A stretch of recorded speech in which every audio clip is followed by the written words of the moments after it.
right, good morning. You're welcome to today's Tax Thursday as usual, and you're welcome to Africa's finest breakfast show seen in 52 countries, including the United Kingdom, only on PTV channel 120 on Star Times decoder. Good morning, and welcome to Newday this very beautiful morning. My name is Chinomso Amadi, and like he said earlier, today is Tax Thursday. A reminder that you ought to pay your tax. Yeah, I've paid mine. Have you paid yours?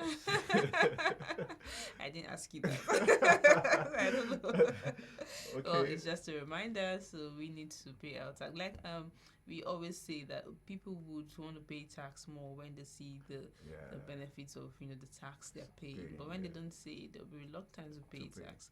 But let's hope that we'll imbibe the habit of paying tax. That after the federal government must have put in the basic abilities right and convinced Nigerians that yes, you've had a change of heart and you do the right things so that we can follow suit. Besides, they're the leaders, so we're supposed to follow suit. So pay your tax and we'll definitely be paying ours. Yeah. All right, today promises to be very exciting. We've got a very interesting discussion today. We'll be looking at the Nigerian human rights situation and also taking a look at the human rights organizations and individuals we've got in the country. Have they been up to or have they been above board? That's what we'll be looking at. We'll be having some legal minds coming to our live studios to give us their take on that very, very pertinent issue. And not forgetting the fact that we've got trending stories on the home front and also on the global scene. Definitely. Before we just hit off with our trending stories, my major concern is that yesterday the Senate has passed I think, a much anticipated bill to protect the whistleblowers in Nigeria. For a while now, I've not heard anything about anyone blowing any whistle. I think the excitement of blowing the whistle has died down. I think especially after the last person who blew the false whistle in Kaduna State against the former vice president. Everyone just went into their shells. And those that received the payment for blowing the whistle, right? Probably if the government had them come on TV and radios, propagate that for real we collected our fair share of the not the loot now of the profits, then maybe it will protecting their identities. Yeah, but they can actually see it being shielded by screen, but at least just have them say something with the different voices and tempo. We might just be convinced that they're giving their own share. Yeah. Well, that's on the good side. So we'll go for Linus Okore on some leadership tips, and when we come back, we'll bring you the news.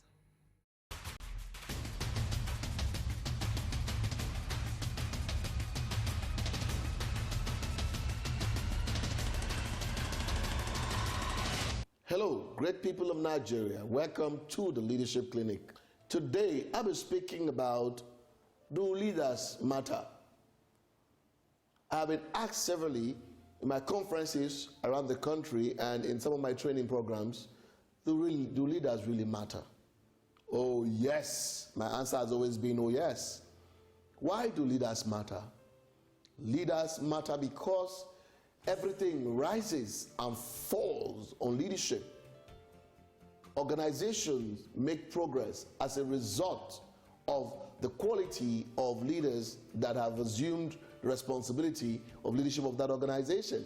The economics of leadership capital talks about the investment that you put on the quality of leadership capital that you fix in within an organization. When an organization get quality leadership as a result of huge investment, the outcome of such investment is usually saving the organization quite a lot of money and making quite a lot of money in terms of profits, because the human beings that you have elected or appointed to lead that organization have the capacity to take the organization to the next level.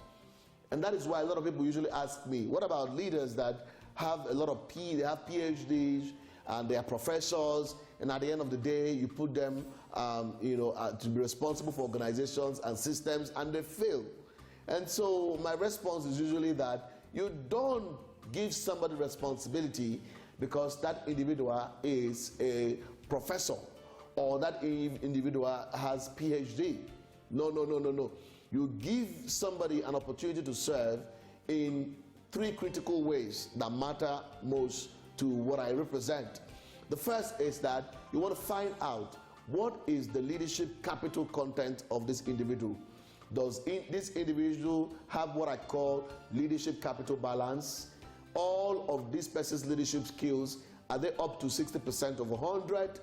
Now, if you talk about the concept of vision, is this person visionary? Is this person high? Does this person have integrity and honor? Does this person have a sense of sacrifice and the capacity to serve? These are the questions that you ask. If it's a yes, yes, the next thing that can support that, does this person have the technical competence of the particular institution that you are giving this person to represent? In every institution, there are individuals that come in with a lot of quality in terms of competence. And that is why, if you look at a lot of the oil companies that exist in this country, most of these oil companies have individuals working for them, but these individuals have just the competence that has to do with, they have the competence, the technical competence, maybe they're engineers or civil engineers and all of that, but they have not been exposed to leadership capital skills. And these individuals sometimes are elevated into leadership positions and they find it difficult to even relate with human beings. They find it even difficult to lead human beings effectively, and at the end of the day, bring about a coordination, a cohesion that is necessary to bring about an impact in the organization. So you see what the challenge is? The challenge is that the people who lead these organizations have not really understood the fact that leaders matter. The quality of leaders that you put on an organization matter. In our country for such a long time, when we want to elect political leaders, we usually think, do they have a lot of money to throw about? If they don't have a lot of money to throw about, we disqualify them. And then we only give opportunities to those that we think have the financial muscles to run for elections. And that is wrong, wrong, wrong. We must fix it if this country must work. The next thing that a leader must have that is so critical is the concept of experience. Experience is also key. Whether that individual has been able to have the key relevant experience is also important. So if you combine these things, I can tell you leaders matter, because leaders can make or mar an organization or a country. That is why I am requesting that the people of this country must invest in leadership development. Great people of Nigeria, you must remember, if a man doesn't have a purpose waking up, sleeping becomes interesting.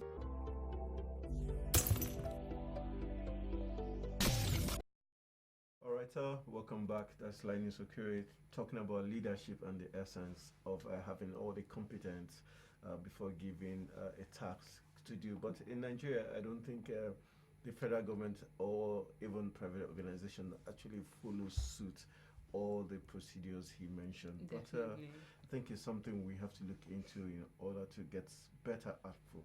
Yeah. All right, starting on the news, we'll start on the home front. And the first I have here, the Senate has resolved to pass a law to grant autonomy to the Nigeria Financial Intelligence Unit of the Economic and Financial Crimes Commission. This comes in the wake of the suspension of the NFIU from the Egmont Group over Nigeria's failure to provide legal framework for its operation. The Senate's move will ensure that the unit is legally and operationally separated from the EFCC, with powers to employ, train, as well as discipline its workforce independently. The NFIU has always been an arm of the EFCC, but for years there had been suggestions on the need to make it autonomous.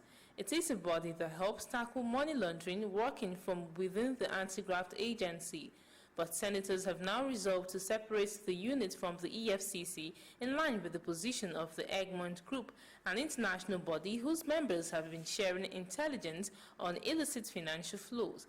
The resolution is on the strength of a motion sponsored by Senator Chukwuka Otazi on the implications of Nigeria's suspension from the Egmont Group. The Senate informed that at its July 4, 2017 meeting in China, Nigeria's Financial Intelligence Unit, the agency of the government that represents Nigeria at the meeting of the group, was suspended till January 2018 with a threat of an expulsion if Nigeria does not meet the standards of the group with regard to its operations. The problem now, which is what the Egmont Group is complaining, is that the EFCC or the staff of NFIU are all from EFCC. And they believe that it's not right. You can't be giving yourself the necessary information you require. So they are supposed to be sufficiently independent. So I think what we need to do at this moment is, if we direct the committee to call a meeting of the stakeholders, namely the CBN, the Attorney General's Office, the ICPC, EFCC, and the NSA's office, probably even DSS. Let them sit down and look at the best practices, where are these things to be decided in other jurisdictions. Other members of the Senate who lent their voices on the matter expressed concern that Nigeria enjoys the benefits of privileged information which the members of the group share amongst themselves. They argue that this intelligence sharing is crucial to the universal and local war against corruption, money laundering, terrorism financing, financial and economic crimes. It's the same thing of our membership of FIFA and other international groups. So I think what this parliament can do is to rescue the situation. December is the deadline which we either meet it up or we are expelled from it. And I think this should be, in every sense, if we are desirous of achieving results in our anti-corruption fight, then we must not afford to be expelled from an institution that does and have the mechanism in every possible way to support our own local national laws and agencies. The Senate, in passing this resolution, will be contributing a needed quota of actions towards fighting corruption in Nigeria. No country exchanging criminal, financial transactions information, illegal acquisition of wealth with Nigerian agency, the NFIU, implies that every other thing we are doing to resuscitate this economy that is in recession will spell doom for us. The Senate President agrees on the need for autonomy for the NFIU. He is convinced that the country must take steps to ensure that the suspension is lifted in order for government's anti-corruption crusade to be taken seriously. We cannot afford to be cut off from the Egmont Group. We must move strictly and ensure that this suspension is lifted. And one of the things that we need to do is to ensure that we pass this bill as soon as possible, where we give independence to NFIU, and any of the other activities that must have led to this must be stopped, and the Committee on Anti-Corruption will carry out the oversight to ensure this. The sooner we get suspension lifted, the better for our image and the fight against corruption.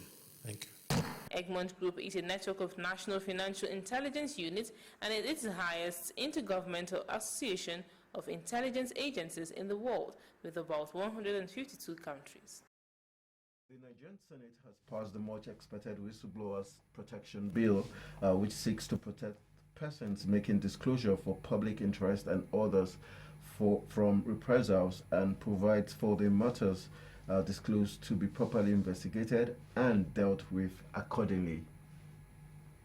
The bill, which seeks for a law for the protection of persons making disclosure in the interest of the public, was passed on Wednesday at floor of the Red Chamber. This followed the consideration of the report of the Senate panel on judiciary, human rights and legal matters presented by Senator David Umaru, its chairman. The Senate, in the Committee of the Whole, considered all the clauses of the bill and scaled it through the third and final reading. Senator Umaru had, while presenting the report of the committee, mentioned the objectives of the bill to include ensuring adequate protection of whistleblowers from reprisal, discrimination, and other consequences associated with the trend. The passage of the bill will guarantee adequate protection for potential whistleblowers against reprisals, victimizations, job losses, etc.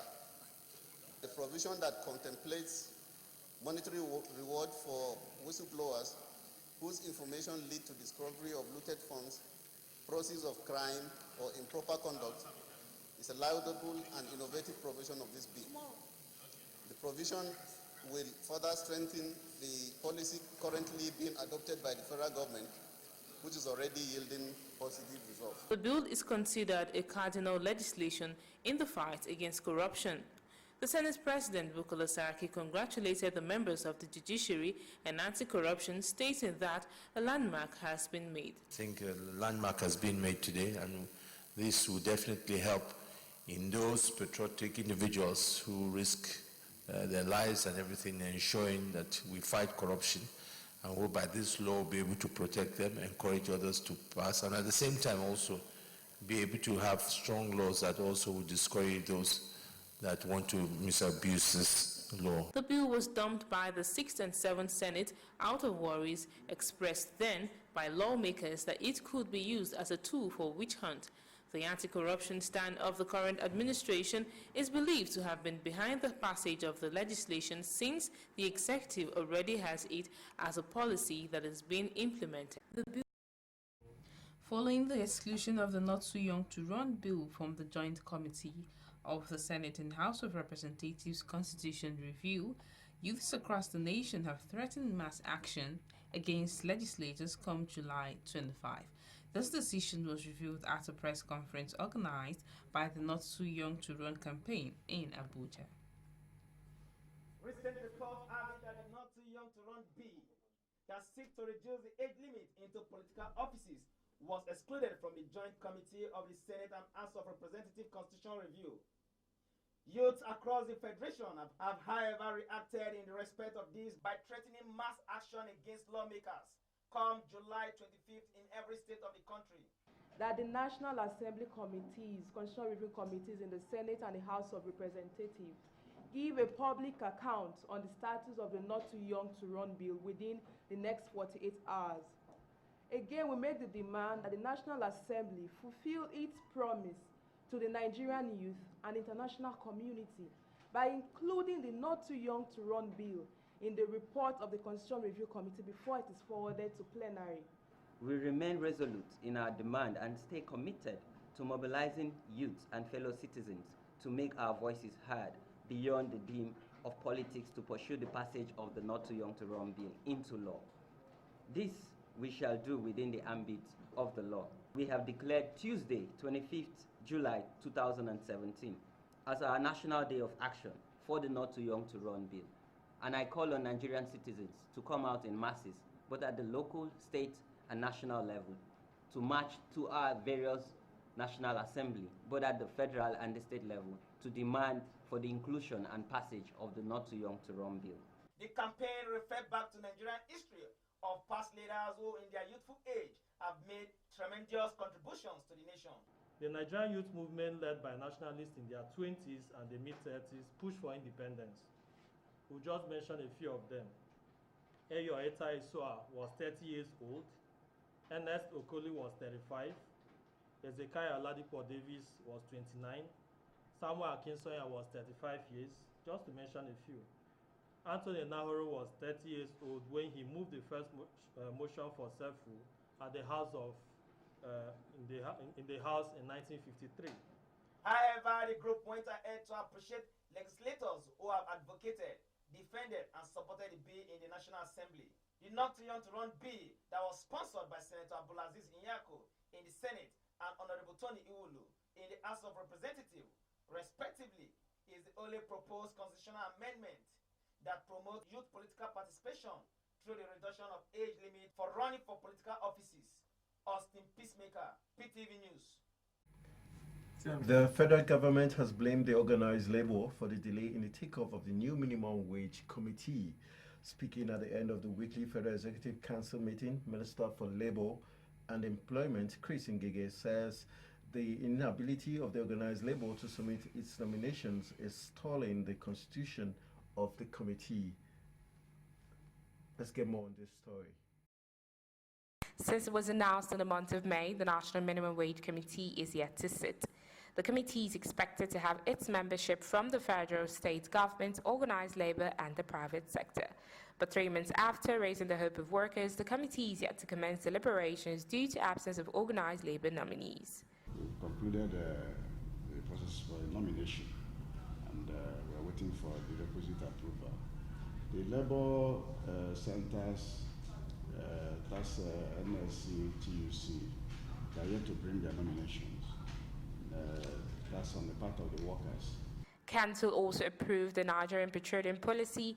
According to the Minister of State for Petroleum Resources, the target of the document is to ensure stability in the oil sector. Already beginning to pursue, but now crystallized in the Federal Executive Council policy memo. One of that was, for example, ensuring that we're working seriously to exit importation of petroleum products in 2019. It captured the fact of the cash call changes that we've done, which is enabling the sector to fund itself substantially through incremental volumes. The social investment policy was also approved by the Cabinet to enable the Nigerian have access to human capital development. The federal government since 2016 has planned a social investment program, and that is being vigorously implemented even in 2017. But the council, when it starts sitting, will review what has been done, perhaps make some improvements on what is already been implemented, but also expand and provide more clarity on the role of the states, because this... The National Employment Policy was also approved by the Federal Executive Council with the aim of providing befitting jobs for every Nigerian. The House of Representatives has called for the setup of committee for the consolidation of a bill for an act to establish a template for the supervision and monitoring of projects during oversight functions by lawmakers. The bill was stepped down by its sponsor and referred to the Committee on Rules and Business for further legislative input. Oversight functions are a very critical aspect of the legislation entrusted to the National Assembly as enshrined by the nation's constitution to ensure that budgetary allocations are well and properly utilized for projects it was meant for. To this end, a lawmaker, Honorable Nicholas Osai from Delta State, proposed a bill that will ensure proper oversight of projects by the National Assembly. This bill aids effective oversight and supervision of capital project implementation. How does it aid it, Mr. Speaker? Every time we go on oversight functions, and probably you might not know the complete details of what those projects history is all about, how much that has been allocated over the years, and how can we also accomplish those abandoned projects. These are issues, Mr. Speaker. Sometimes when you write, the civil servant or the ministries looked at it with a wave of hand without even being, accountable to it. What is democracy? Democracy is a government of explanation. Lawmakers in supporting the bill say it will check leakages and give room for transparency and accountability if properly implemented. When I go on project inspection, there is a clear template that guides me on how this project should be monitored. I think, we should not just throw the baby and the bathwater away. I see in this bill a major wisdom.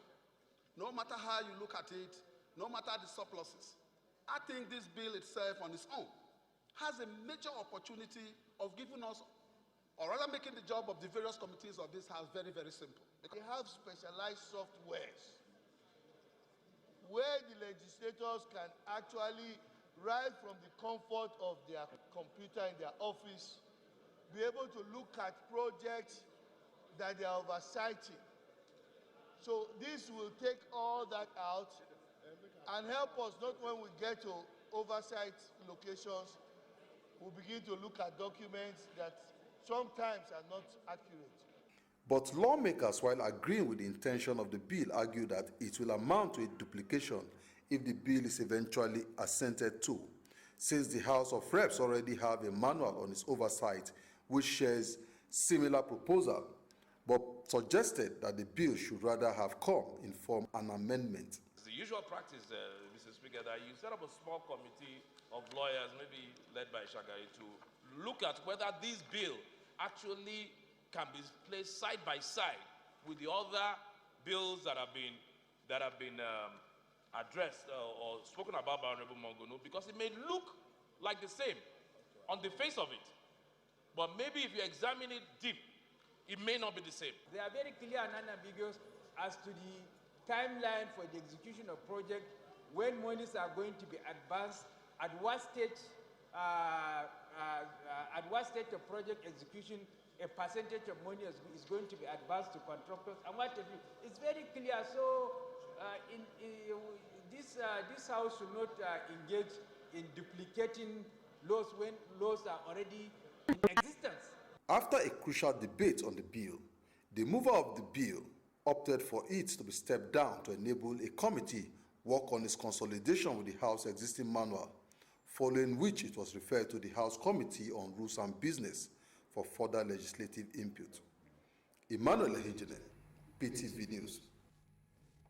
All right, let's tell that lawmakers in the Green Chamber have expressed worry that if urgent steps are not taken to tackle the prevalence of kidney diseases in the country, this alarming trend could spell doom for the country.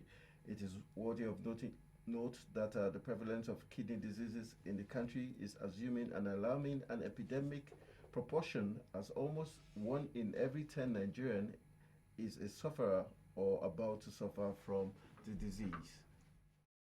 The country is every day running the risk of losing a sizable percentage of its active sector of the labor force, as in 1 in every 10 of its citizens is suffering or about to suffer from one form of renal disease or the other. It is in realization of this that the House passed for second reading a bill for an act to establish a national renal center, each across the country, to prevent and manage kidney-related diseases, which is currently assuming an epidemic proportion in the country. The bill was sponsored by Honorable Bede Eke from Imo State. Medical experts have revealed, Mr. Speaker, that more people die every day from kidney-related diseases than malaria and HIV/AIDS in Nigeria. Estimates suggest that 1 out of every 7 Nigerians has one stage of chronic kidney disease. Unfortunately, out of 5,000 patients, Mr. Speaker, who should ideally be on dialysis, less than 1,000 are currently on dialysis, as of today, because of inadequate facilities. Mr. Speaker, honorable colleagues, in most cases, patients will wait for weeks to undergo kidney dialysis, and most of them end up dying due to delays.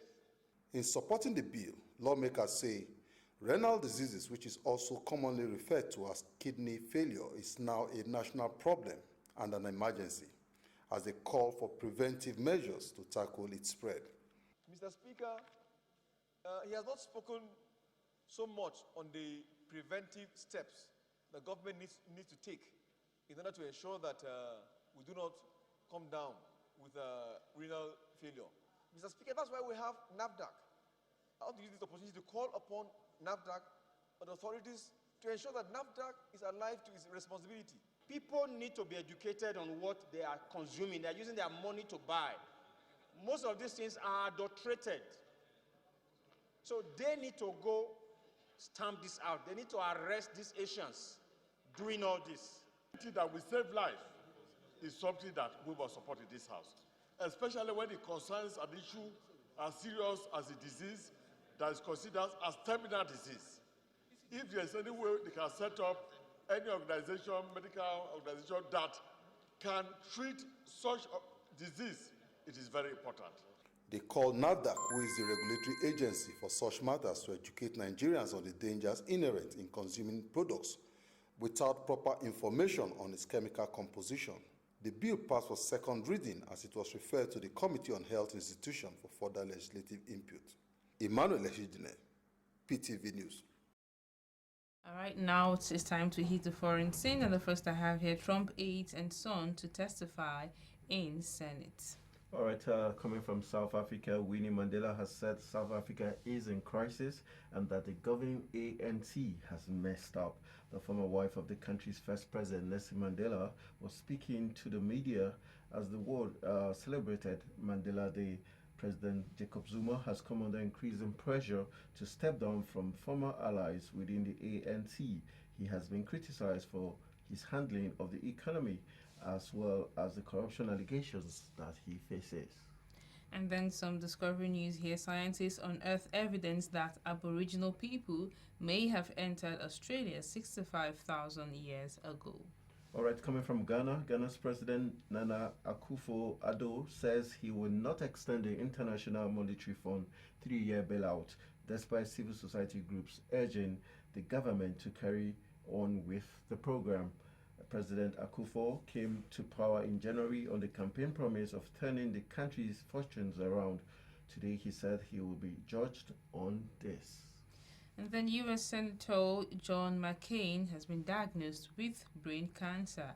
The 80-year-old U.S. Senator may undergo chemotherapy and radiation treatment, the statement says. All right, coming from Uganda, the State Ethics Minister Simon Lokodo is well known for his pronouncements on homosexual and heterosexual sex, as well as what he believes are appropriate ways to dress.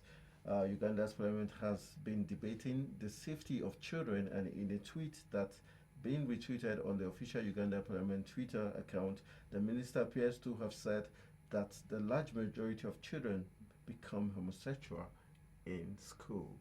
And then in Cameroon, Amnesty International says that the suspects are subjected to severe beatings and drowning, talking about Cameroon torturing Boko Haram suspects. All right, coming from Zimbabwe, we need $274 million to fund next year's presidential and parliamentary elections. It says the head of the Electoral Commission, Rita Makarau, gave the figure while addressing the Parliament Committee. The country is currently suffering a cash shortage, but Ms. Makarau said she was confident that the money would be found. And then finally, from here in Kenya, there's a death penalty for a trial who stripped a woman. The incident was recorded and shared widely on social media in Kenya 3 years ago. All right, on the sporting scene, the agent of late Cameroonian footballer has asked FIFA to train all players and coaches in how to treat victims of sudden cardiac arrest. Hassan Eken, whose client Patrick Eken died in such a circumstance last year, believes this could prove crucial in a battle to save players' life. FIFA says SCA victims have a success rate of 90% of resuscitation if correctly treated within 2 minutes. This involves using automatic external defibrillator, a device that sends a powerful electric shock to the heart to try to restore its normal, natural rhythm. All right.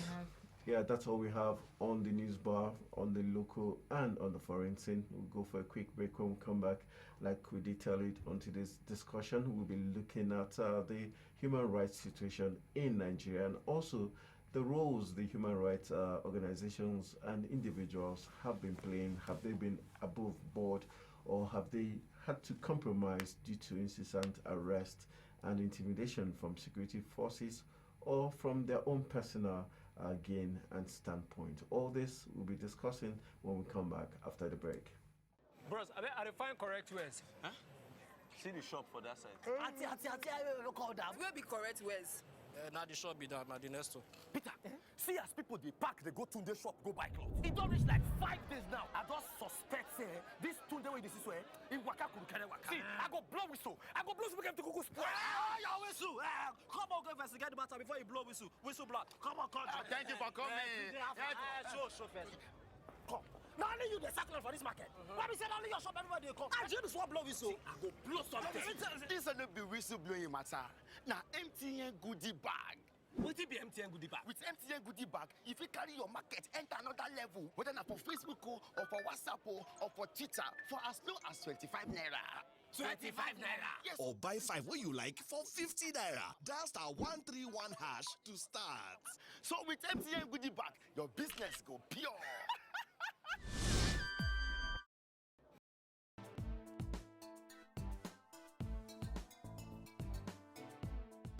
My name is Ibrahim Sulemalgui. My name is Dr. Matthew Ashikeni. I am Dr. Muhammad Adamu Askira. My name is Comrade Tosin Adeyanju. Keep watching. Keep on watching. Keep watching. The program Newday. Newday on People's Television. People's TV. People's TV.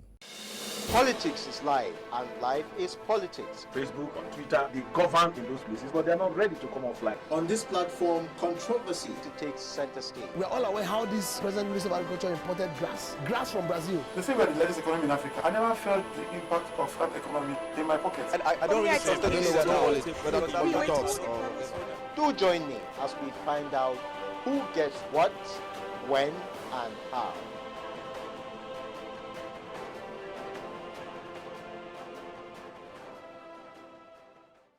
Business is at its busiest, yet it's rush hour. Feel the pulse of the economy. Understand issues that plague the Nigeria economy. Join in the massive transformation happening in the Nigeria capital market. Be financial literate as I bring to you key players, the movers and shakers of the Nigeria economy. Flow with the narratives of how regulations and enforcement, corporate governance, innovative technology, investors' confidence, and market institutions affect the economy. Be the first to feel the pulse of the market on Mondays and Fridays, 4:30 p.m. to 5 p.m. with Gabriel Nisi.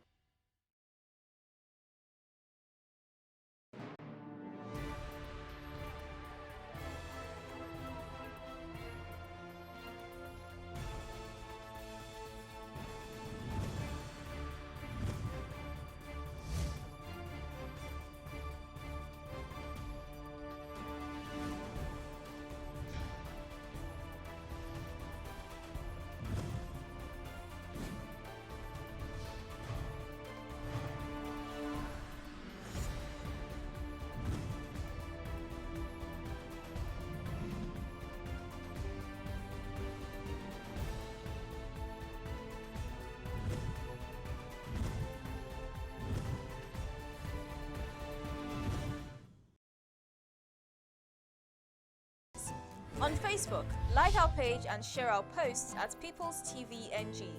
On Twitter, follow us at PTV_NG. Follow us on Instagram at PTVNG.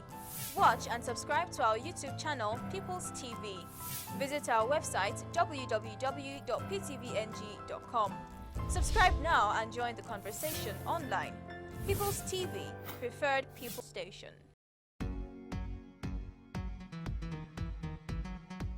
Have you heard that chewing gum boosts your brain power? Do you also know that sugar is as bad for you as cigarettes? Well then, get to know amazing facts about your body. Tune in to hear from the best health professionals. Also learn new ways to keep fit and be healthy. Watch Let's Talk Health, your best bets on health information, showing on People's Television channels 120 on Star Times.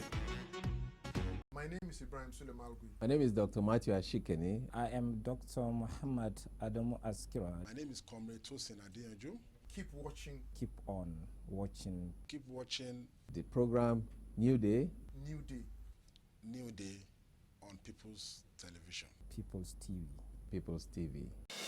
Politics is live, and life is politics. Facebook and Twitter, they govern in those places, but they're not ready to come offline. On this platform, controversy takes center stage. We are all aware how this present Minister of Agriculture imported grass from Brazil. They say we're the largest economy in Africa. I never felt the impact of that economy in my pocket. And I don't really trust the Do join me as we find out who gets what, when, and how.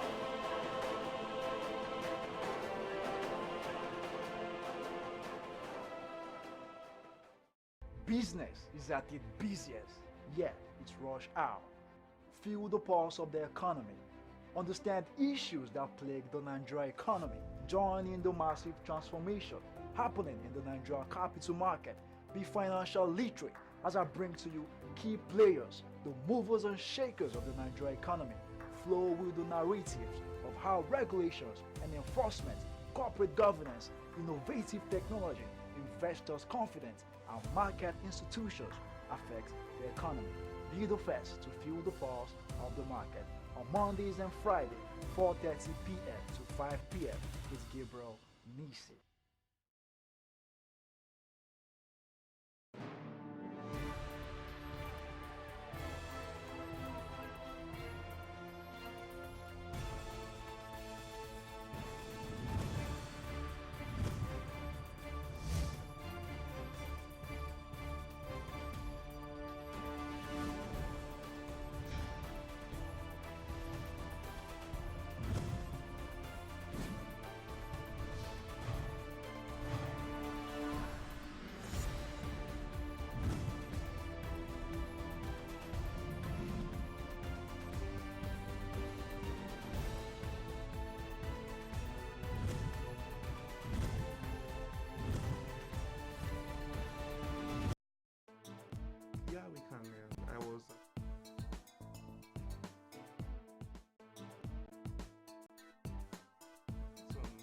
but if I'm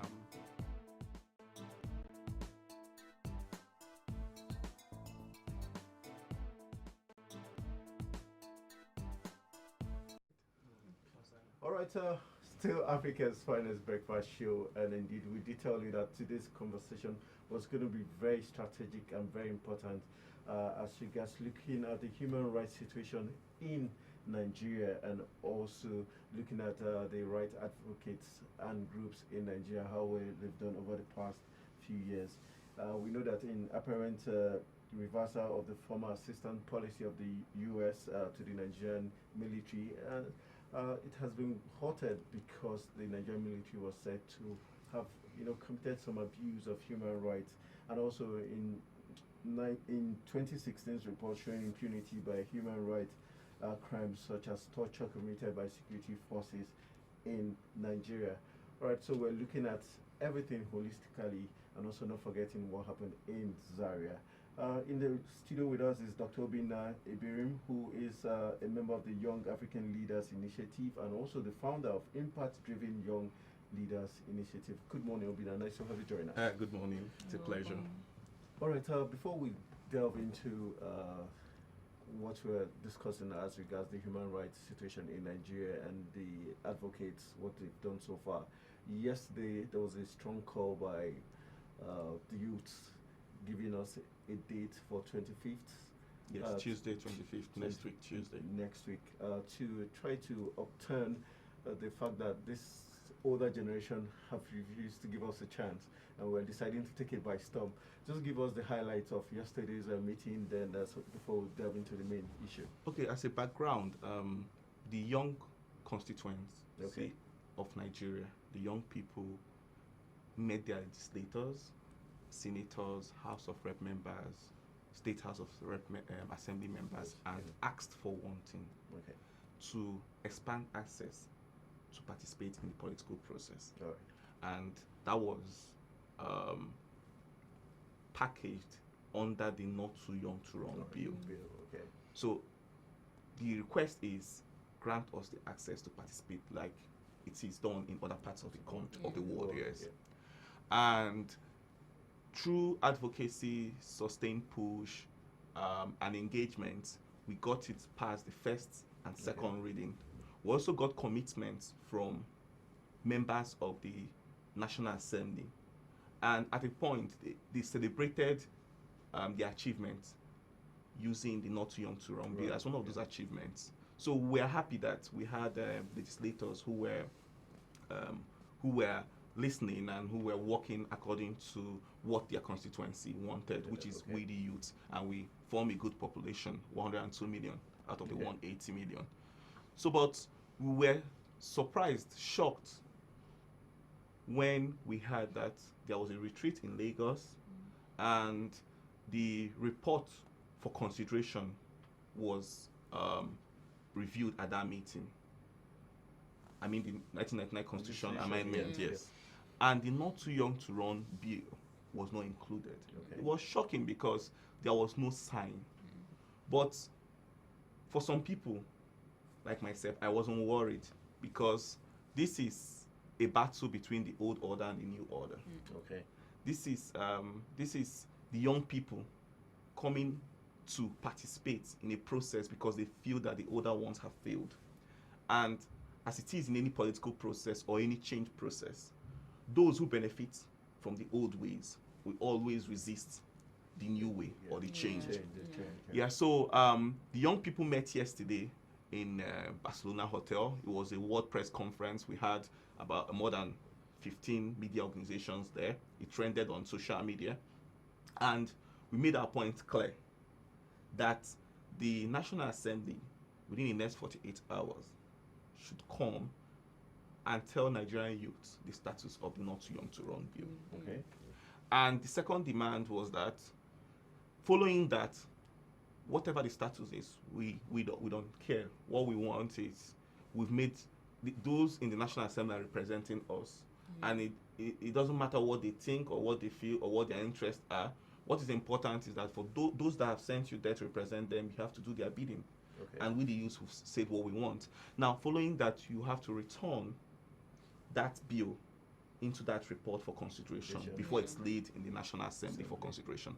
Now, failure to do that, we as the young people, we use what is legally right to pursue our cause. And what is that likely to be?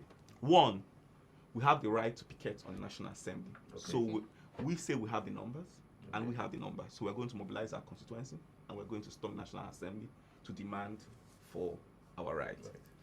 Secondly, recently we saw a right that we had but have not been used, but has been recently ignited, and that is the right to recall. Okay. So we have the right, and we're going to use that right. So what happens like after you picket the National Assembly and nothing still happens, no action is being taken? Yesterday, when it was read out, one thing that was very loud among the young people is, so we have a strategy for now and a strategy for 2019. So whether if they fail to recall the bill into the report, whether recall them now or recall them in 2019. So the immediate strategy are what I've outlined. So, but failure to do that, then wait for them in 2019, because this time around it's not going to be business as usual. It's not going to be in the past when young people were made to believe that politics is a dirty game, or they are scared away, or they are kind of giving stipends or to sell their votes. This time around, we are going to mobilize our constituency to first, because the first trick is they make voting domiciled at the place you did your PVC.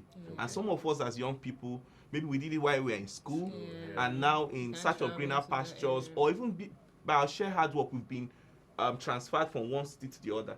So we're going to mobilize our constituency between now and December to visit their INEC office where they want to vote, where they think they can vote, and begin to register their PVC, so that we know that they are eligible to vote and they can vote, because sometimes they're eligible to vote but they can't vote because they're in Lagos and their PVC is in Imo or So we're going to do that, and in 2019 we're going to ensure that young people run for all these offices in the National Assembly and other elective positions, so that by 2019, maybe by the time is after the inauguration in by May 2019, from June, we will not be having this story. We don't need to picket. We don't need to mobilize ourselves. We are the young people in the National Assembly, and this bill will not.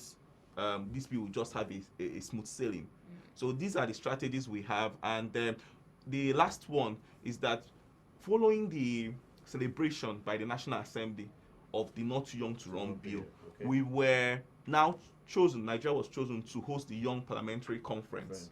So, but I don't think the international community, they are aware of these sudden years. And in fact, at the point, the UN adopted the Not Too Young to Run bill because they were excited at what we young people are doing and what the National Assembly was then giving us support to do. But with this, we're going to petition and request that Nigeria be removed as host, because obviously you can't come to Nigeria and all we are celebrating is what we've not done right. We should have a conference where we are celebrating that, yes, we've done it right, and we are asking other countries in the world who haven't done it to copy from us. Thank you. Okay, now can we just delve back into the topic of the day? We've talked about that. Now, talking about protests now, anti-government protests, like you talked about picketing the National Assembly and all of that. How would you view the system of the Nigerian government in opposing anti-government protests? Because it is our right as a people. How would you, what is your thoughts on that? We're talking about the right to express yourself. So I would say that we are not where we are supposed to be, and the reports are there. We have the Freedom House report, we have the Amnesty report, and various reports. We are not where we ought to be. But not trying to patronize anyone, we've also made some progress, because from the Freedom House report, we are doing, I think, 4/7 in political rights, then civil rights, 3/7 and 4/7 for civil rights.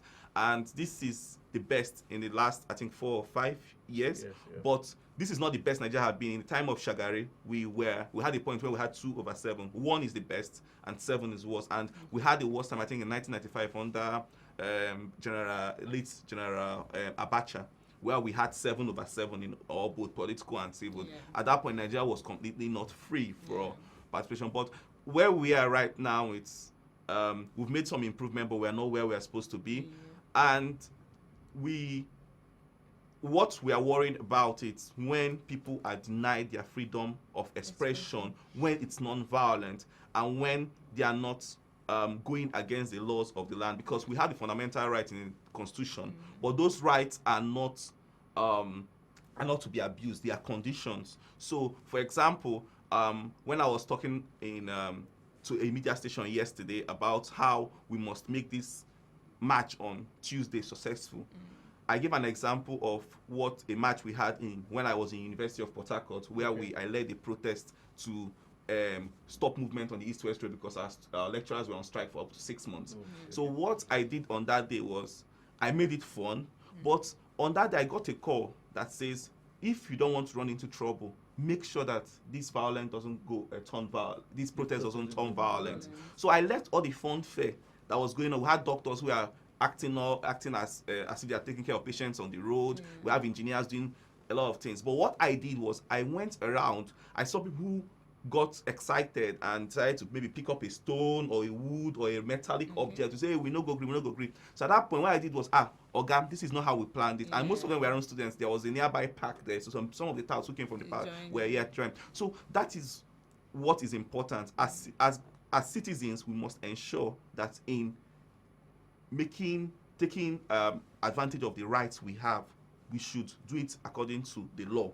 And as a government, the government should also ensure that those fundamental rights, right to life, right to express yourself, right to association, right to religion, must be upheld. Sorry about that. Upheld. So people should have a right to protest, provided they follow the rule of law. Yeah. People. It's also not right where people are not allowed to worship and express themselves.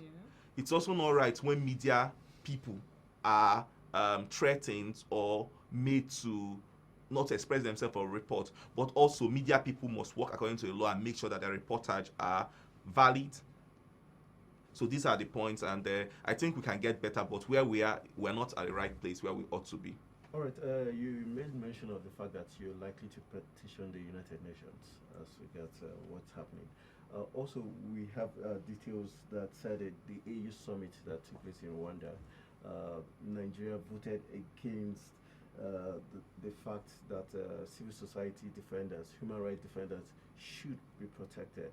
And in the same vein, also, stood against some AU's call that African countries should withdraw from the ICC, that's International Criminal Court. Looking at these two scenarios, would you say Nigeria is neither here or there? In one breath, you're saying, okay, African countries stay with the International Criminal Court so that rights will be, protected. At the same time, during the 31st session of the, United Nations Council meeting, you're saying, no, you're not going to vote for the defense and protection of human rights defenders. What does this tell about the Nigerian government? So, to be very honest, I'm not aware of these two scenarios, but judging by what you just told me, it shows a policy instability. Okay. So in one meeting, you're upholding human rights and protection of human rights, and in another meeting, you seem to oppose it. Okay. So it means that we need to get our international policies right. Yeah. We need to agree on what we want as a country and pursue it. And I think it also buttresses the fact of coordination. So we've had situations in the country where you see a minister saying something different, another minister is saying, another essay is saying something different. Yeah. So we need to run government in a coordinated manner whereby we set our policies, our local, international policies right, and all representatives of government then follow that policy. And I think it is wrong to vote as a country not to protect the rights of civil societies. Civil societies are the watchdog, and whatever they do is support the government to keep them on their toes, because obviously as humans, as you know, in quotes, humans are animals. If you allow them, they will derail and do things for their selfish interest, and those things are easy to do, which are usually the bad stuff. But if you have civil society, if you have the legislator holding each other accountable, where you ensure accountability, you see people are then checkmated. So any endorsement that of a, or any endorsement that does not protect the rights of civil societies shouldn't be. And I don't think I support Nigeria in that. Okay.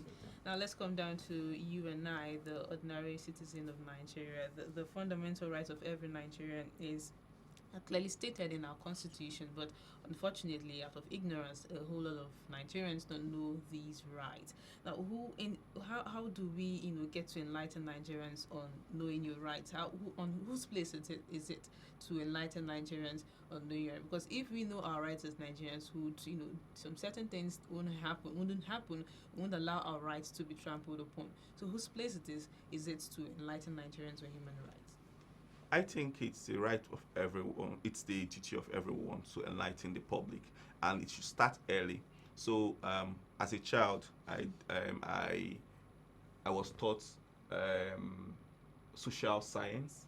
Okay. So, from that level, we are taught about our rights, the rights, fundamental human rights. Yeah. So, I think from our parents, the society, civil society organization, the government, we need to create awareness. We need to make people know what is their right.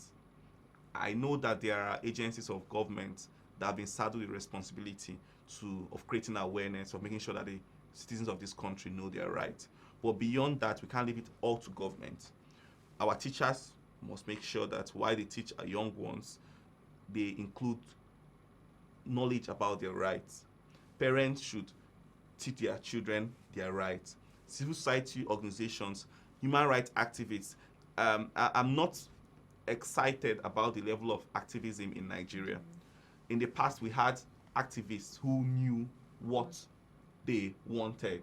They knew their cause and they fought their cause to the end. But recently, we are seeing activists. Just the other day, I was watching on TV in one of the South states. An activist came out openly to say that, he took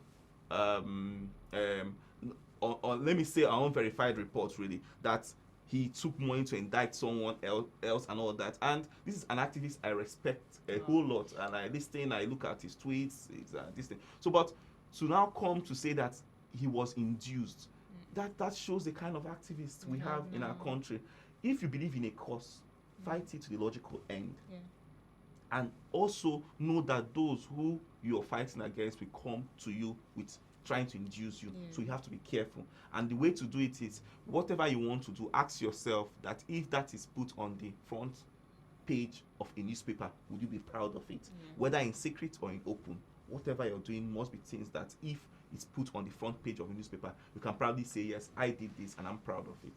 Do you think it's more of them, like for instance, when the BBOG started, lots of people felt it was just Ngozi's way of wanting to come back to relevance. Do you think it's more of wanting to come back to relevance, or trying to gain ministerial appointment, or the financial gain? So as I said, people become activists for various reasons, but the right activists, the likes of Fami Ganifa Oemi, those days Fela, people who believed in a cause and fought it to the end. And it's also important when you're fighting a cause, your utterances, your body language, and also the offers you accept.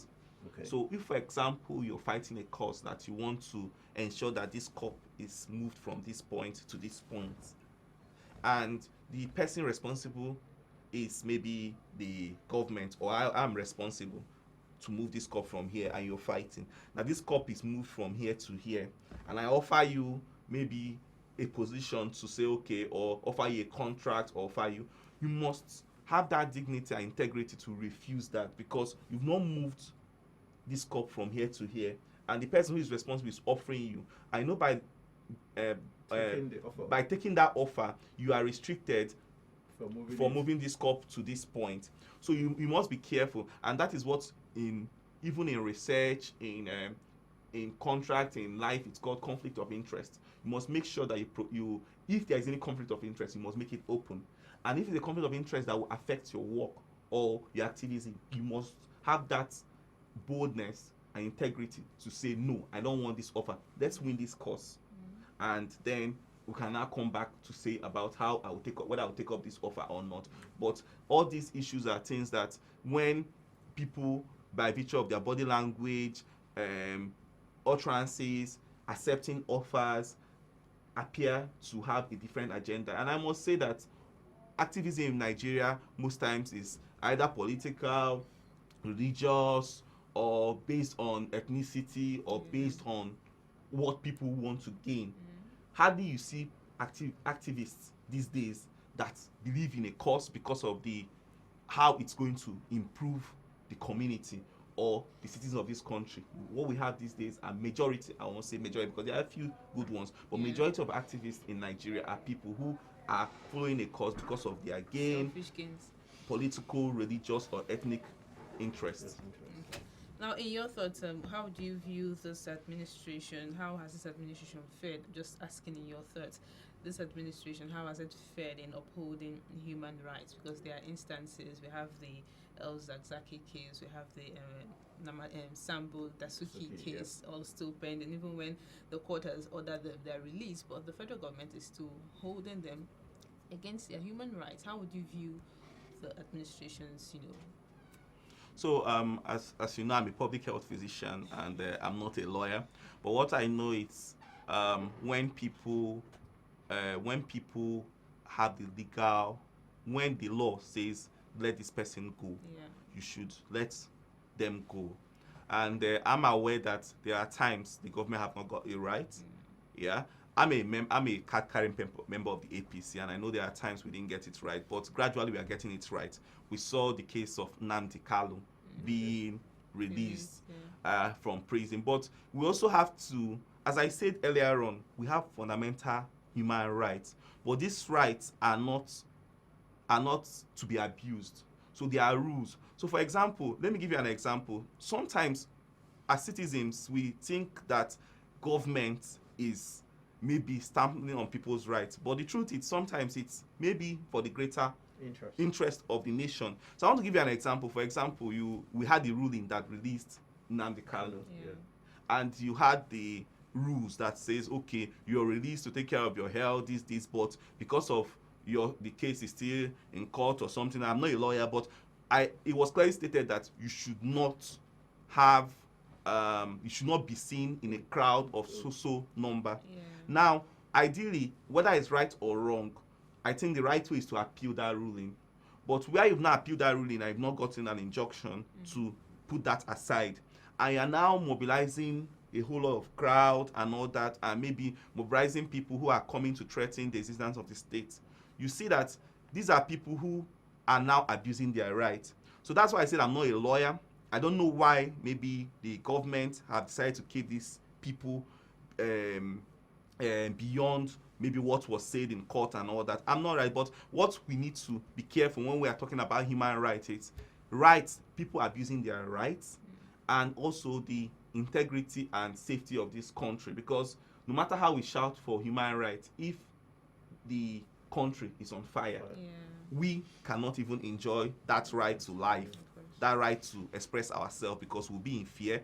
We know how it is in some states of this country where people cannot easily go to any church they want to because they are fear. I remember even here in Abuja, before now, you can walk in, you just come to church with your bag and you walk in and all that, worship God and come out. But these days, you can't carry a big bag to church.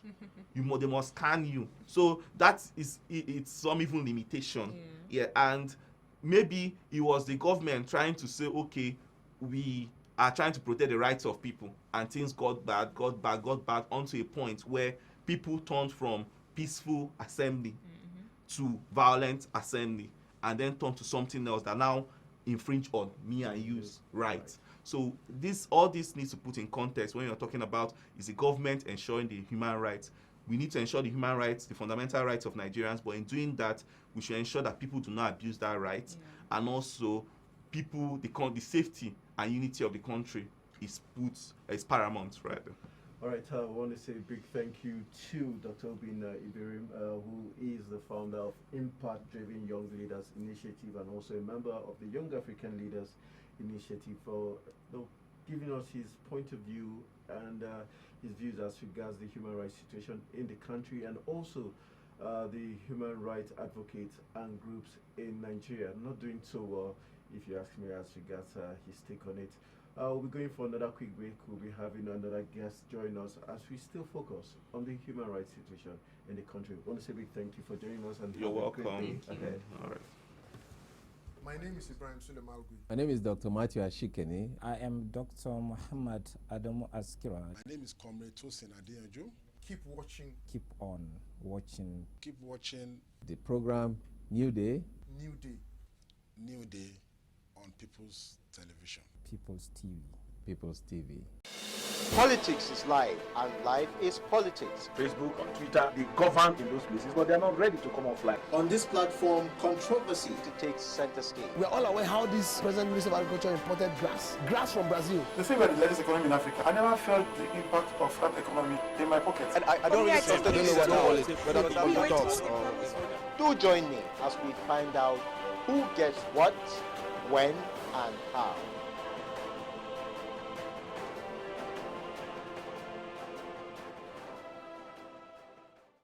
Business is at its busiest, yet it's rush hour. Feel the pulse of the economy. Understand issues that plague the Nigerian economy. Join in the massive transformation happening in the Nigerian capital market. Be financial literate as I bring to you key players, the movers and shakers of the Nigerian economy. Flow with the narratives of how regulations and enforcement, corporate governance, innovative technology, investors' confidence, and market institutions affect the economy. Be the first to feel the pulse of the market on Mondays and Fridays, 4:30 p.m. to 5 p.m. with Gabriel Nisi.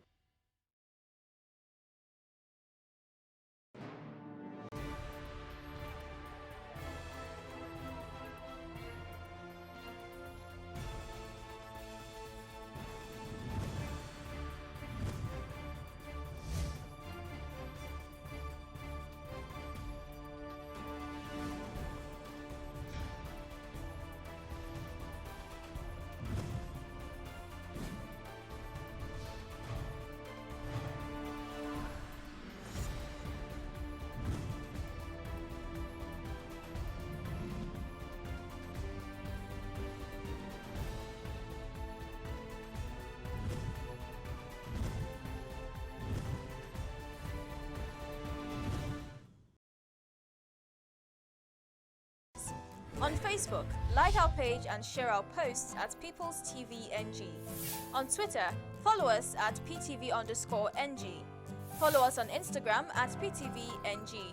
Watch and subscribe to our YouTube channel, People's TV. Visit our website, www.ptvng.com. Subscribe now and join the conversation online. People's TV, preferred people station.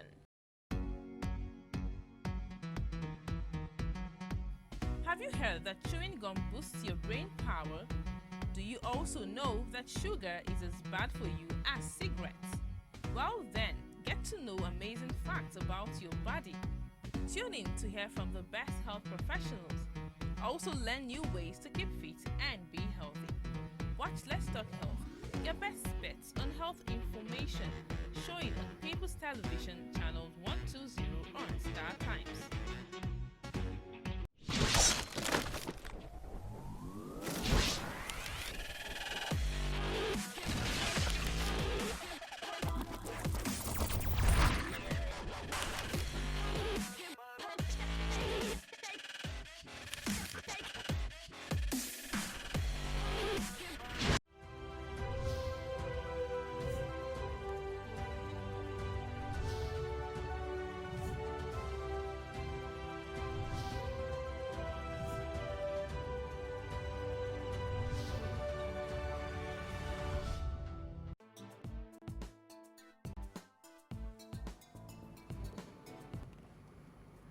Alright, still Africa's Finance Breakfast Show, and we're still looking at the human rights situation in the country, and also the fact that we just finished talking with Dr. Obina Ibirim, who gave us his own point of view.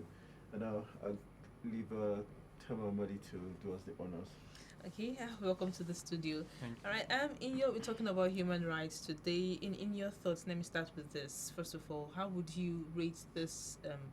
How would you say this administration has fared in terms of upholding human rights? We can look at the case of El Zakzaki. We can look at the case of Sambo Dasuki. How would you say the administration has fared so far, as a legal practitioner? Yeah, by my assessment, I think the administration has not done as much as expected of it. Because when you look at the case of Dasuki was granted bail on 2 occasions. Yeah. But refused to release him on bail. And in fact, this erodes, the profession, not just the legal profession. The bench alone, when the court grants makes an order, and the said order is not carried out to the latter, it tells a lot. And these are high-profile cases. When you're dealing with the high-profile cases of this nature, when the court makes an order, it's incumbent on the executive to implement such orders. Yeah. It was surprising that a court gives an order to release Dasuki. Yeah. The court they refused to release Dasuki. The second, it was granted bail. The second, the ECOWAS court granted him bail. Mm-hmm. The High Court equally granted him bail. High Court. All these were not adhered to. It tells a lot on the administration. This is a government that before they came to power, they were somewhat critical of the past administration.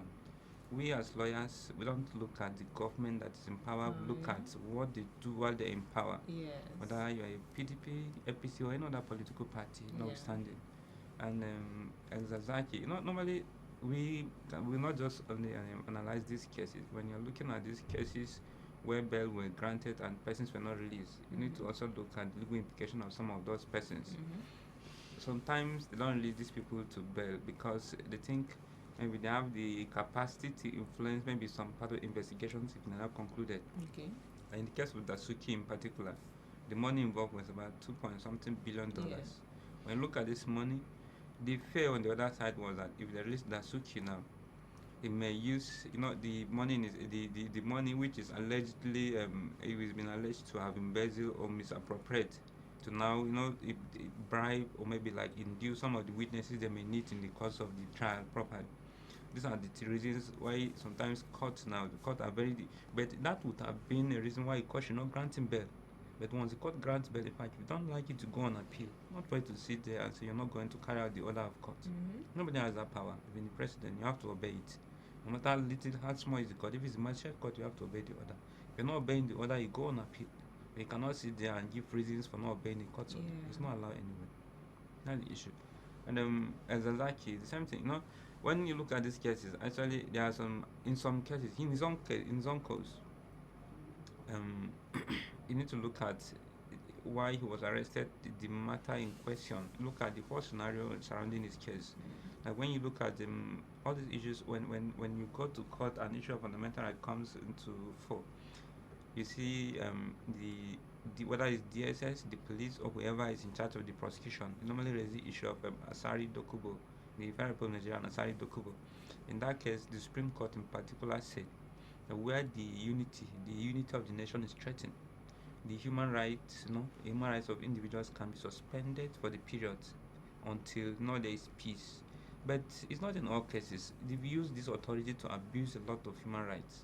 In fact, in Asari's case, when you see this scenario, when you look at the details of his case, is that this is a man that was running an illegal group, so to say, and he admitted to that. He was charged to court, and in most of these cases, these people are not even charged to court. You just keep somebody in permanent detention indefinitely, and this person now sues you to court for the enforcement of his fundamental right. The court grants him bail. You now say you're not releasing him, that he is a threat to society or whatever it is. It's also so painful because what we expected from this government is that when they come to power, things will change. Not just that political or maybe economic-wise, but legally, because they were so critical of the past administration. And we expected a lot of change from them. Okay, Barrister Bala Dakum, we have reports that says during the United Nations 32nd section where there was votes as regards civil society space, and Nigeria voted against it. That's for the civil society, the space, which demands that state governments, create and maintain enabling environment for civil societies. The fact that the Nigerian government voted against it. What does that tell us as regards how our foreign policy will be viewed, legally speaking? Yeah, in fact, by taking said decision, it's an indication that we're not ready. We're not ready to move with the rest of the world. You cannot at this age vote against such decision. When the whole world is moving fast ahead, in fact, in some developed countries, you protect the animals, not even human beings. People are now protecting animals. You cannot just treat them anyhow. And now a decision is made where civil societies, not to protect the civil societies, where you encourage all whatever is needed for human existence. And a country like Nigeria, which is we call ourselves the giant of Africa, voting against that, it tells you that we're not ready for a lot of things. In fact, we're still left behind, and we're not ready to move with the rest of the world. Because the government cannot, why they voted against this is because they are not ready to do that, and they've not taken steps. The institutions, the truth is that the institutions are not prepared to take responsibilities. In fact, when you go into when you look beyond this very decision, when you go into some of our laws, we have good laws in Nigeria, notwithstanding the fact that some of the laws needs to be amended to move in line with the current trend.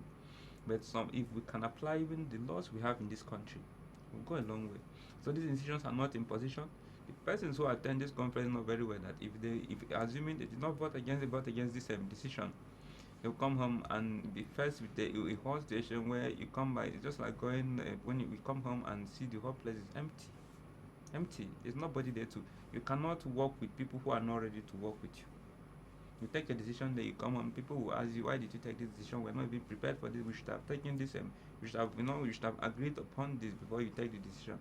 Nigeria is not ready to move with the rest of the world. That is just a summary of it. Okay. Now, talking about human rights abuse in Nigeria, do you think the solution to the problem of human rights abuses is a total overhaul of the judiciary? In fact, the issue of human rights abuse in Nigeria is not just the judiciary. Yeah. If you look at the human rights abuse, you look at the institutions, not just the judiciary. In fact, the judiciary has done a lot in this part. I've done a lot of fundamental rights cases. If you go to DSS as we speak, there are people that were arrested since during the Umbatse crisis in the Nasarawa state. Okay. About 4 years ago, those people are still in detention. They've written severally. The family cannot even have access to them. How some of us get to know this information is just because we went beyond the normal legal practice. We get some of those information. In fact, some of the families, some people are still detained. The family don't even know these people are in detention. You have to go and tell them, so person is in tears. They will tell you, come on, this person is inside. They've not seen him. Are you sure this person is alive? Yes, this person is alive. You're like, surprise. You write them, you want to see this person, they will not even allow you. You write a letter that you want to have access, not even release the person. They will not even allow you to see the person. For the next 1, 2, 3 months, 1 year, the letters will be there. Nobody will attend to you. These are institutions, not the court. You go to court for the enforcement of mental right of these very persons who are detained indeterminately. The court will now grant an order that release these persons and pay compensation. To even release these people is another issue. You see, the court on its own part now plays its part. Then the institutions, the persons in charge of the institutions now, don't even give it time. Whoever is in detention while he's arrested, don't even look at the report of his investigation. Why this person was arrested? At least investigation was supposed to be committed as soon as the person is arrested. Okay. This person is arrested, you keep him. You don't even care to visit this part. The same thing in the police stations. You see persons who are arrested for minor offenses being detained for days or weeks. You go to sites and see how people are beaten as if they are going to be executed. You see blood stain all over their bodies by the police. These people on mere allegations. Some of those allegations are not true. Why not take these persons to court? If the court even sentence them to death, execute them in accordance with the provision. Nobody complains about that. But you got to institutions. In fact, the AJA, the Criminal Justice Act 2015 makes a lot of provisions that will enhance the protection of the human rights of persons. If you see the provisions of the law, the law allows for a report that the Controller General of Prisons reports to the Attorney General of the Federation. About the number of persons who are detained in prison custody. Like anybody that has been in detention for about 180 days. Okay. Yes, after his arraignment, he should equally report to the Attorney General of the Federation. And the Attorney General of the Federation the president of the industrial court, and all these people. Now you report to them after every 90 days. You report to them. This person has been detention for so days. His case was he was arraigned on so date. This is the position of his case every time. The magistrates too are under duty to visit the police stations every month. Their visit is to see who the people that are being detained there, maybe illegally, or the reason for detention, and if they can work out their release. Now all these things, nobody takes them serious. If these institutions can work, it goes a long way. All this illegal detention, persons are detained. You see somebody that has a case that was who was arraigned for since 2010. In fact, the matter has not even gone to trial. It's 2017. Okay. Recently, we had the United States of America refuse to support the Nigerian military because of the human rights abuses by the military. And in August, we now had the Nigerian Army, in February, deciding to set up the human rights, unit of the Nigerian Army. One of my questions is, does that show an admission of the fact that they now realize or admit that there are actually rights of abuse of rights within the setup? And at the same time, how can we go further from here? Yeah, the establishment of the human rights section of the Nigerian Army, in fact, is a very positive development. If you see even in war, they say there are rules of engagement. Okay. When you go against that, you're violating. In fact, you can be prosecuted for that, even as much as you're fighting for the state.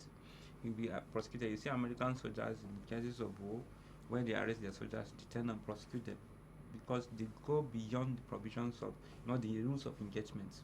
Nigeria, when they refuse to support Nigeria, it's not just about fighting terrorism or crime. You must fight in accordance with the provisions of the law. You cannot just go on operation, clear everybody, or do anything you think. No. In fact, even in the army, if you're fighting an enemy, there is a way you fight the enemy. Don't just fight anybody. So by the establishment of the human rights section, is a positive development in the part of Nigeria. It shows that yes, we understand the mistakes we're making, or we know the challenge we're facing, the Nigerian army we're facing, and we've now come up, yes, to address this issue. It's a positive development on our part, and we commend them for that. It's a very commendable development.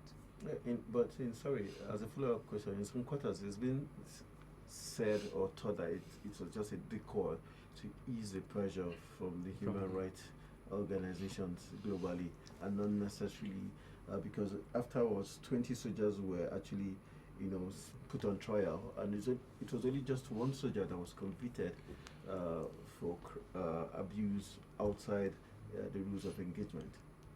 Yes, people whenever a decision is given, people are open to criticize such decisions. Okay. The only decision that has been taken, whether by institutions. But the truth is, when these people, thank God, he said the soldiers went through trial and only one person was convicted. In fact, in law, it's always said that it's better you allow 9 criminals to go scot-free than to convict one innocent person. Okay. If these persons were tried and they come to the conclusion that yes, they were not guilty of the offense they were tried for, it was proper for them to let them go. And I think it's a step in the right direction. All they need to do is, after establishing that section, they need to have proper persons that will take charge of it. It's not just about establishing the section. When you establish institutions, give them independence to function. Let them not be remote control. The challenge we have in this country mostly is that you have institutions which are not working. That's why when you have a good person in charge in the helm of affairs, you see a particular institution working. When the person leaves, everything just goes back to that's the issue. Just like the FCC, it's not about the institution, it's about the person in charge. Yeah.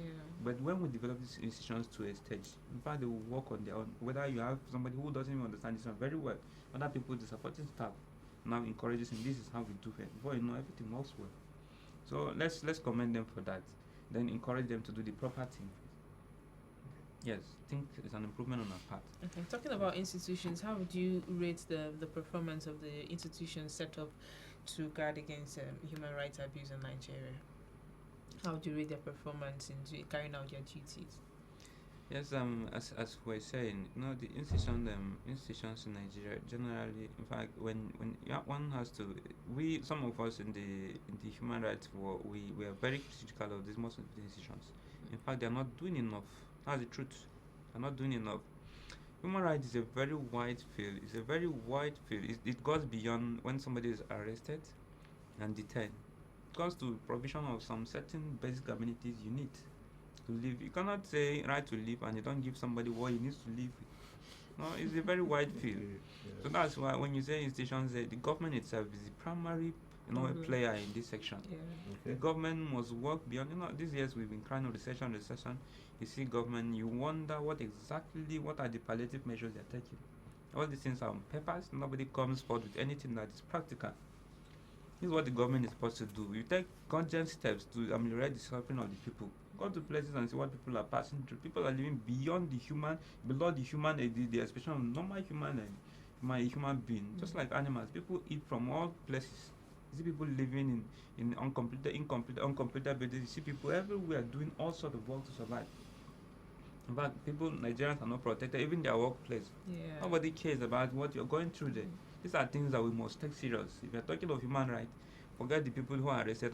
Everybody knows these are the people that need immediate attention. But beyond that, some people are dying. People are dying of diseases which they don't. Ordinarily, diseases are preventable. Water, you don't have access to. You go to villages like some of us who came from those villages. In fact, people still drink from the same stream with the cattle. The Fulani cattle will be passing. When they passed, you see people fetching the same water. They drink the water.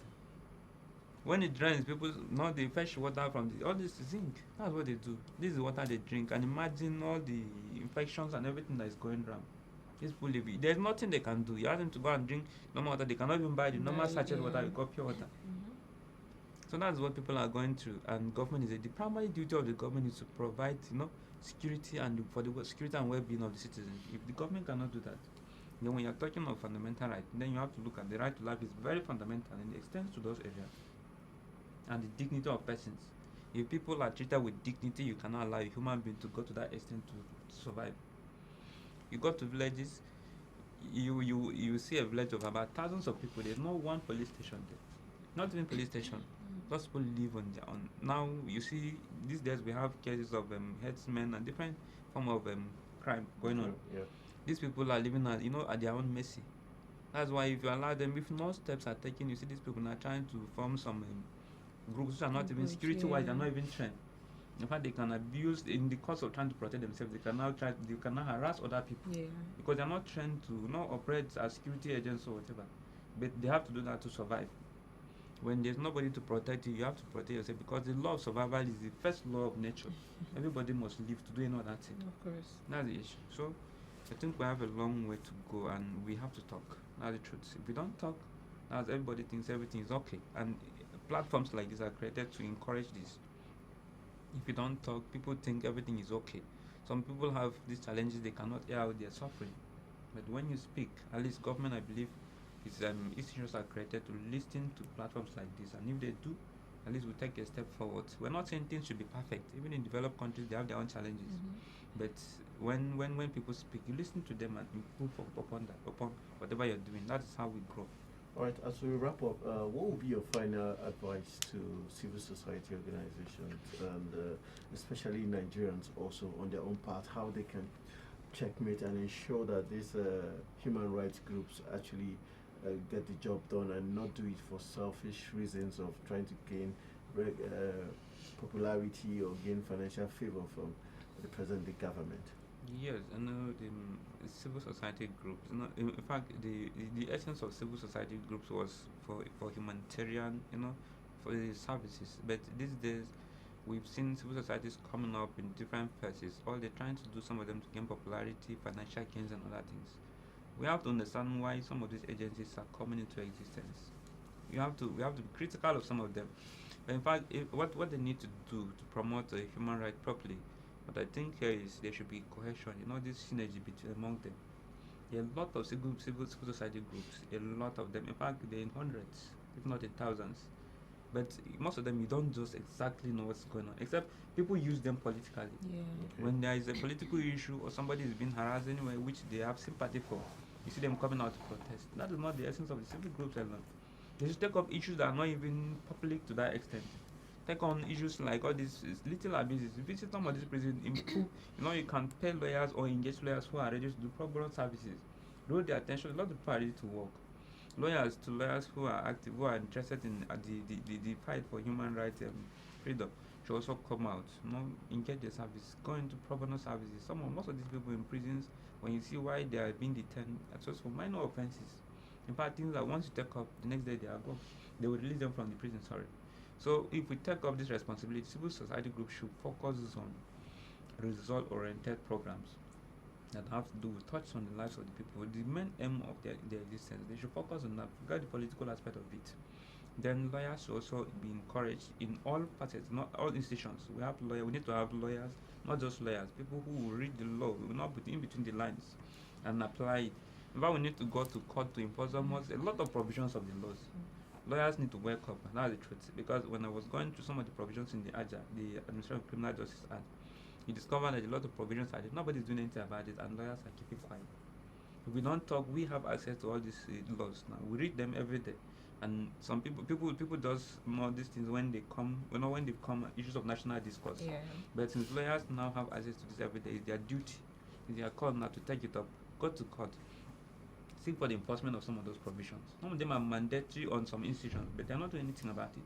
Then what are we doing as lawyers? It's our duty, it's incumbent on us now to take it as responsibility, to now make sure these laws are giving life and blood, not just living in the papers. So the civil groups too should be encouraged. And we always say this. Some people, when you say it, they say, okay, because you're lawyers, you need them. But no, in fact, it's also necessary to have lawyers in all the institutions. Because the way they operate, even the civil society groups, most of them work on their own. You see 1-2 people running a civil society group, they call it a civil society group. Whenever they have anything to do, they will go to a village, mobilize people, and use them, just pay them off. The people go. Somebody sponsor them from somewhere. That's not the essence of existence. When these institutions are, they should checkmate them, they should operate properly. You have structures where they operate, you have legal advice, you have people, other people you can solicit for advice from similar groups. So study the examples of other civil society groups from America and other people. When you have Martin Luther and other people, you see the platform upon which they operate. They left an indelible marks in the sands of time because they were able to structure themselves very well. They were not government, they were not paid, they were operating on their own, and they achieved a very good result. Now what the civil society group should learn to operate and achieve the purpose for which they are existing, not political. They should leave politics to politicians. Right, definitely. That's the word coming from Barrister Bala Dakum, who has shed his light on extensively as regards the human rights situation in the country and also the civil society organizations, the fact that they should leave politics for politicians and be focused on the dire need of the people which they are supposed to be created for. All right, I want to say a big thank you for joining us on Newday, and I will be going for another quick break. When we come back, we'll be joined by another legal mind as we wrap up our discussion on today's very exciting edition of Newday.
Okay.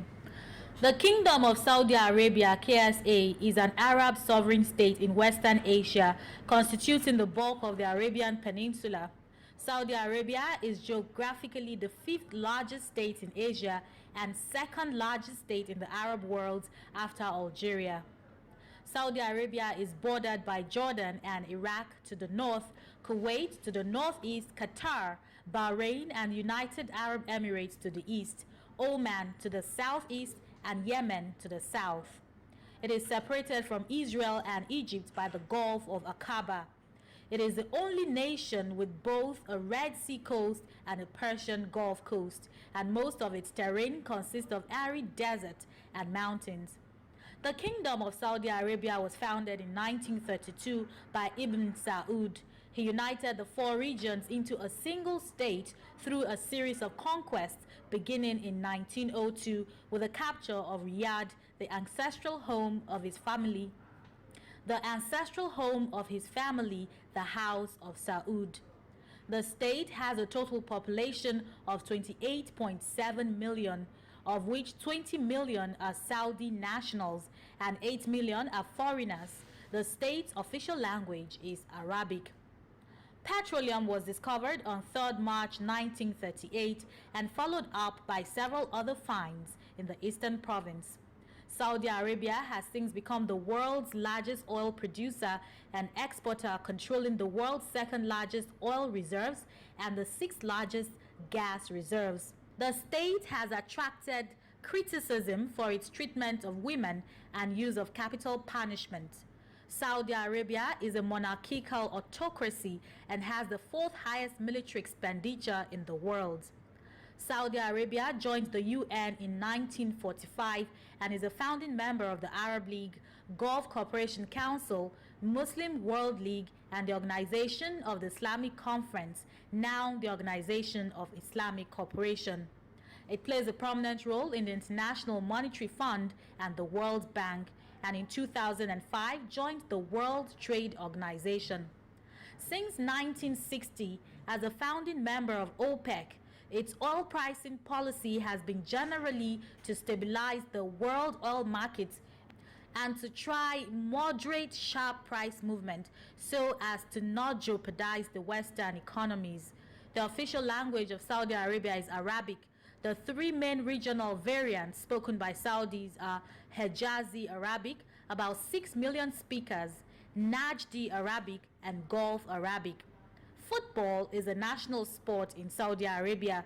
The Saudi Arabia national football team is considered as one of Asia's most successful national teams, having reached a record 6 AFC Asian Cup finals, winning 3 of those finals, 1984, 1988, and 1996, and having qualified for the World Cup 4 consecutive times ever since debuting at the 1994 tournament.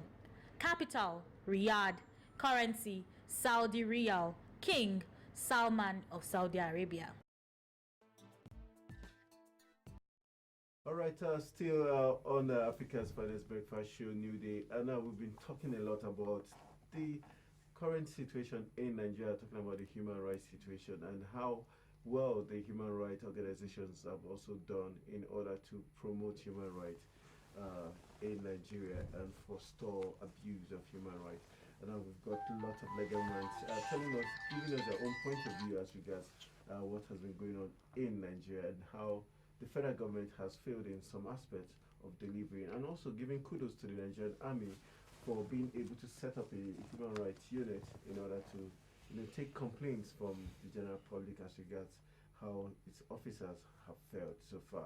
All right, right now we've got in the live studios Barrister Idiku Iba, who is going to be our last guest for today as we still focus on the same topic.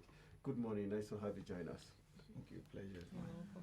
All right, I want to say a big thank you for honoring the call despite the very short notice. And we'd like you just to give a final overview of all you've heard as regards Nigerians' human rights situation, especially with what the Amnesty International had said severally about the Nigerian Army and the Nigerian police abuse of Nigerians, which led to the setup in February of the Human Rights Unit in the Nigerian Army.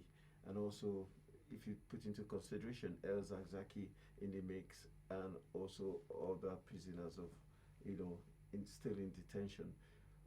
For you, how would you score this current government and how would you score the human rights groups in Nigeria? Thank you very much, Mr. Anthony. Let me start by saying that there is a way you can incite other members of public against your children. For a human rights organization to survive, for human rights organization to function effectively, the government of that day must encourage such organization to survive and function effectively. And if government of that day, if the government of that day fail in its obligation to encourage that organization to survive, definitely other communities, other human rights communities will abuse the citizens of that country's fundamental human right. And this is the reason you see Nigerians are being victimized in Cameroon, Nigerians are being victimized in South Africa, and nothing is happening, because even in our own country, we are being victimized by our own government. In the sense that the National Human Rights Commission is no longer functioning effectively. Nigeria Legal Aid Council is no longer functioning effectively. Agency for Human Rights Commission is no longer functioning effectively, purposely because the federal government, let me say it without fear or favor or fear of any matter, federal government is not ready to encourage these agencies to promote human rights. And when human rights abuse become a promotional thing in any organization, in any government, definitely justice will have a key leg in that organization. And if justice is not done equally to every citizen of that organization, there is no development. That is Freedom of Information Act 2011. That freedom of information come to buttress the provision in United Nations Declaration that empower a citizen to have a say in the art of governance. Now, the freedom of information came to customize your right to have access to public information. You have a right to inquire about the running of that organization, of that ministry. You have a right to say, no, this thing the government is doing is wrong. A particular agency of government that is saddled with the responsibility of securing peace and property, protecting life and lives and property in the country, will now pick you up and detain you without court order. And even when our court, that is the judiciary, come to say, no, what you are doing to this citizen is wrong, release this person on bail, which is constitutional. It is a constitutional right of this suspect to be released on bail. Then this agency say no, because the power that be said this person should be held in detention perpetually. So we are not going to release, because maybe when you release the person, you have disobeyed me because of one person who appointed you without recourse to what becomes of Nigeria's future. They keep you in perpetual detention. Now, an organization like ECOWAS Commission that's supposed to look into issues like this, human rights abuse, because it's also within ECOWAS treaty to check issues of human rights abuse bedeviling the citizen of any ECOWAS member state. ECOWAS, that is why there is a court. When ECOWAS court even say no, release this person, you are now like, no, I am not going to release. And ECOWAS court cannot even come and say no, because you have disobeyed the court order. It is contempt. So I have to cite you for contempt. You have to go and serve 3 years imprisonment for disobeying court order. Can ECOWAS decide to sanction Nigeria regardless of how key Nigeria is to the ECOWAS community? There is a program I'm organizing for ECOWAS that has to do with understanding the statutory mandate of ECOWAS.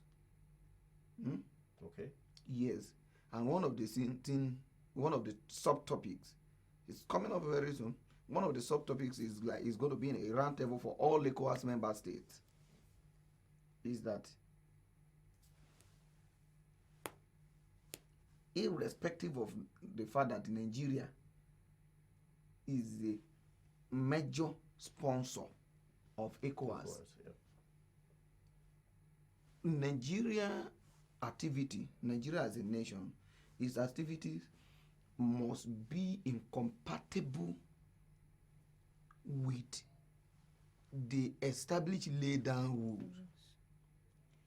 If you must make me the chairman of this event, because I'm the chairman of this event does not mean I can do and undo. No. Right? Okay. It is not only Nigeria that forms ECOWAS. Anything Nigeria is doing must be in line with the recitals contained in ECOWAS Treaty, which is promotion of human rights. Right? Okay. So, if Nigeria is not promoting human rights, will you even have the gut? Will you even have the temerity to confront South Africa, to confront Cameroon, that why are you abusing my children? Why are you victimizing my children? How much have you been able to even protect your children's fundamental rights? Okay. And from all you've mentioned now, you've said that Nigeria doesn't even have the will to empower these agencies to protect the rights of citizens. So from all of this, with the situation of things, with several cases of human rights abuse in Nigeria, where are we really headed? And then to point out that December 14th every year is celebrated as Human Rights Day in Nigeria. What's, in your thoughts or in your opinion, what would you say needs to be done? How do we ensure that human rights is upheld in Nigeria? And then citizens who also don't know their rights. The human rights are enshrined in the Constitution of Nigeria, but then again, out of ignorance, citizens don't really know this right. So what would you say can be added or can be done on that day, aside that day, with civil society organizations, with several organizations, to ensure that Nigerians as citizens know their human rights? And even the fact that the government is not helping matters at all, we on our own, what do we need to do? What do legal agencies need to do to ensure that Nigerians, we know our rights and uphold our rights? Thank you very much. This is National Human Rights Commission. And I have earlier established that National Human Rights Commission is not functioning effectively. Now, I place on record how many times this year, how many times in this 2000 and even in 2016, from January to December, does National Human Rights Commission receive a memo from the Office of the President of the Federal Republic of Nigeria, acting the chairman of the Human Rights Commission, National Human Rights Commission? Are you not aware that the police detained a citizen in Benue State for more than 2 weeks without charging him to court? Are you not aware that DSS detained a citizen who was alleged to have stole a goat that is actually not within the constituency of the law that established the DSS, the statutory function of DSS, and they didn't charge this person to court? Please furnish me with details of all your activities for that month. How many times have you visited this state to sensitize citizens of this state? Okay, Your Excellency, sir, we have instituted an action in suit number so against DSS for doing this because we asked them to release this person. They didn't. So in that suit, National Human Rights Commission National Human Rights Commission is the applicant in that suit. DSS is the respondent. Because if you look at the preamble in that is paragraph E of the preamble in the Fundamental Enforcement Procedure of 2009, because the CJN, the then CJN, Kutigi Idris Lego, was empowered by virtue of Section 46, subsection 3 of the Nigerian Constitution to release that particular instrument to come into force, and it mandates all Nigeria court to give serious concern to human rights cases. And in that paragraph E, subparagraph B, make provision for public interest prosecution of human rights cases. Now, what is the functions of a National Human Rights Commission? They will say, okay, let us organize a seminar, a workshop for our staff. At the end of the day, they will look for who is the best caterer, because the person is a friend to this chairman, because the person is a friend to this director. They will award it like a contract. Then at the end of the day, this thing, you won't even hear anything. How many times have we been able to come out like members of Nigerian Labour Congress protesting non-payment of salary, workers protesting non-payment of salary? How many times have you seen National Human Rights Commission coming out to say our citizens are crying, we are not going to take this anymore?